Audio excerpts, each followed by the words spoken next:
Korean ഗായക സംഘമായ BTSനെ കാണുന്നതിനായി വീട് വിട്ടിറങ്ങിയ 13 വയസ്സുകാരായ 3 പെൺകുട്ടികളെ കൽപ്പാടി റെയിൽവേ സ്റ്റേഷനിൽ നിന്ന് കണ്ടെത്തിയതോടെ പുറത്തുവരുന്നത് ഞെട്ടിക്കുന്ന പദ്ധതികളാണ്. 2 ദിവസങ്ങൾക്ക് മുൻപാണ് തമിഴ്നാട് കരൂർ സ്വദേശികളായ പെൺകുട്ടികളെ വീടുകളിൽ നിന്നും കാണാതായത്. വിശാഖപട്ടണത്തെത്തി അവിടെ നിന്ന് കപ്പൽ കയറി കൊറിയയിലേക്ക് കടക്കുകയായിരുന്നു ലക്ഷ്യം. ഈ കുട്ടികളിൽ ചിലരുടെ വീട്ടിൽ കുടുംബ പ്രശ്നങ്ങളുണ്ട്. പോലീസ് അതിശക്തമായ അന്വേഷണമാണ് കുട്ടികൾക്ക് വേണ്ടി നടത്തിയത്. റെയിൽവേ പോലീസിന്റെ നീക്കമാണ് നിർണായകമായത്. 14,000 രൂപയുമായാണ് പെൺകുട്ടികൾ വീട് വിട്ടിറങ്ങിയത്. BTSനെ കാണുന്നതിനായി 1 മാസം മുൻപ് തന്നെ നാടുവിടുന്നതിനുള്ള പദ്ധതി തയ്യാറാക്കിയിരുന്നു.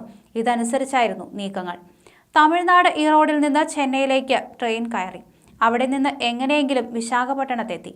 പിന്നീട് കപ്പൽ കയറി കൊറിയയിലേക്ക് പോകാനായിരുന്നു ഇവരുടെ ആഗ്രഹം. ചെന്നൈയിൽ എത്തുന്നതിന് മുൻപ് തന്നെ പോലീസ് കുട്ടികളെ കണ്ടെത്തുകയായിരുന്നു. ആദ്യ ആവേശം മാറിയപ്പോൾ പരിഭ്രമിച്ചു പോയ പെൺകുട്ടികൾ തിരികെ വീട്ടിലേക്ക് മടങ്ങാൻ ശ്രമിക്കുന്നതിനിടയിലായിരുന്നു പിടിയിലായത്. വെല്ലൂരിനടുത്തുള്ള കൽപ്പാടി സ്റ്റേഷനിൽ നിന്നാണ് വെള്ളിയാഴ്ച അർദ്ധരാത്രിയോടെ റെയിൽവേ പോലീസ് ഇവരെ കണ്ടെത്തിയത്. കുട്ടികളെ വെല്ലൂരിലെ സർക്കാർ ചിൽഡ്രൻസ് ഹോമിൽ പാർപ്പിച്ചിരിക്കുകയാണ്. ഇവരുടെ മാതാപിതാക്കൾ എത്തിയ ശേഷം നാട്ടിലേക്ക് അയക്കുമെന്ന് അധികൃതർ അറിയിച്ചു. ഈ മാസം 4-നാണ് പെൺകുട്ടികൾ വീട് വിട്ടിറങ്ങിയത്.